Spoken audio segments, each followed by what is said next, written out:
नमस्ते सभी को। आज हम अपनी काव्य शास्त्र की यात्रा को आगे बढ़ाते हैं।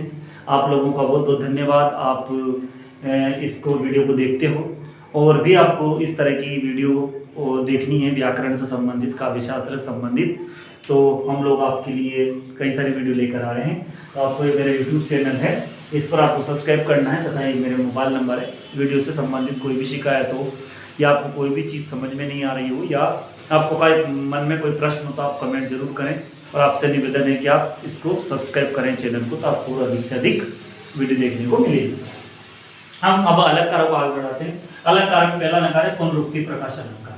पुनरुक्ति जैसे शब्द का ही, इस शब्द को समझे पुनरुक्ति यानी आवृत्ति, अर्थात काव्य में जब किसी शब्द की आवृत्ति एकाधिक बार अर्थात दो या दो से अधिक बार हो, है ना, एक से अधिक बार हो और शब्द का अर्थ भी समान हो, शब्द का अर्थ नहीं बदलना चाहिए। यदि किसी काव्य में कोई शब्द की आवृत्ति होती है और उस आवृत्ति के साथ उस शब्द का अर्थ बदल जाता है, तो हमने इसके पहले वाले वीडियो में पढ़ा था, वहां पर कौन सा अलंकार होगा, यमक अलंकार। हमें अलंकारों के अंतर को भी समझना पड़ेगा।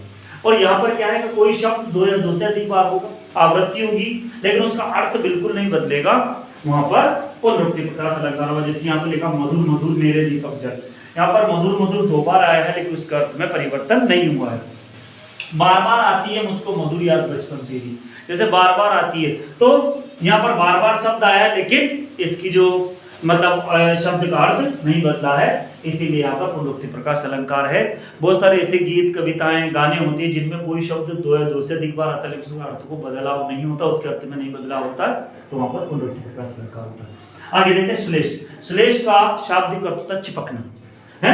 श्लेषण है, यहाँ पर क्या होता है, शब्द दो बार आया लेकिन अर्थ नहीं बदला, यहाँ पर शब्द एक बार आएगा। श्लेष अलंकार में कोई शब्द जहाँ कविता में प्रयुक्त किसी शब्द के एक ही शब्द है और उसके एकाधिक अर्थ हो, शब्द एक होगा और उसके कई सारे अर्थ होंगे। उदाहरण के लिए सुवर्ण को खोजत फिरत कवि कामी अनुचोर। अब यहाँ सुवर्ण एक ही बार आया है, यहाँ पर सुवर्ण शब्द एक बार आया है लेकिन उसको खोजते फिरते हैं। कौन कौन खोजते फिरते हैं? कवि, कामी और चोर। अब यहाँ पर सुवर्ण शब्द के तीन अर्थ हो जाएंगे। कवि के अर्थ में सुंदर वर्ण को, जो कविता के लिए कवि जो ढूंढेगा सुंदर वर्ण ढूंढेगा, और कामी यानी जो व्यभिचारी होगा, लंपट व्यक्ति होगा, वो सुंदर वर्ण ढूंढेगा, सुंदर रंग ढूंढेगा, तो इस सुवर्ण का अर्थ यहाँ पर सुंदर रंग हो जाएगा। और वो चोर, और चोर के ढूंढेगा जो चोरी करने जाएगा, तो सोना स्वर्ण ढूंढेगा।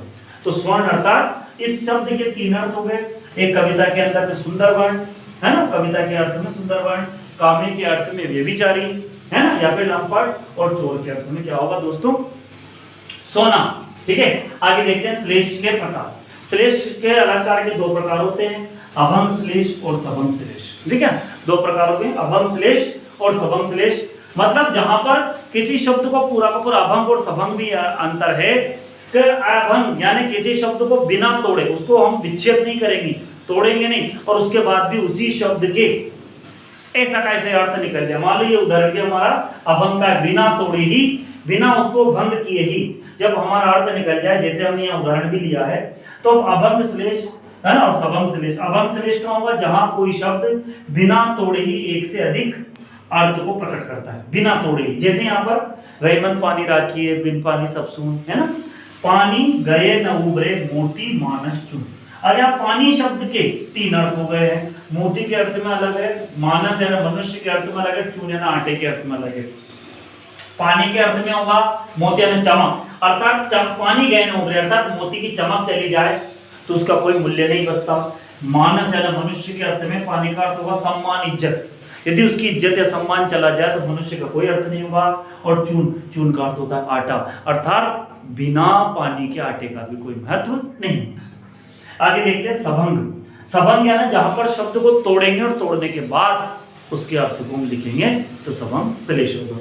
जैसे जहां शब्द को भंग करने पर ही दूसरा अर्थ निकलता हो, जैसे को घटी है वृषभानुजा वे हलदर के वीर, है ना, क्या घट जाएगा, यहाँ पर वृषभानुजा है और उधर हलदर के वीर है। अभी शब्द इसका पूरा दोहा है कि चिर जियो जोरी जुरे क्यों न सने गंभीर, को घटी है वृषभानुजा वे हलदर के वीर। यहाँ पर वृषभानु जो शब्द है, इसके दो अर्थ हो गए। एक वृषभानु को तोड़ेंगे तो वृषभानुधन जा, अर्थात राधा रानी ने वृषभानु की दुलारी, वृषभानु की पुत्री राधा। और दूसरा अर्थ होगा वृषभ यानी बैल की अनुजा यानी बहन, तो बैल की बहन गाय हो गई। तो इसी शब्द के दो अर्थ हो गए, राधा रानी और गाय। और फिर हम इस तरह से इस दोहे का अर्थ निकालेंगे। तो अर्थात ये देखा जाएगा कि श्लेष में एक ही शब्द के एकाधिक अर्थ होते हैं।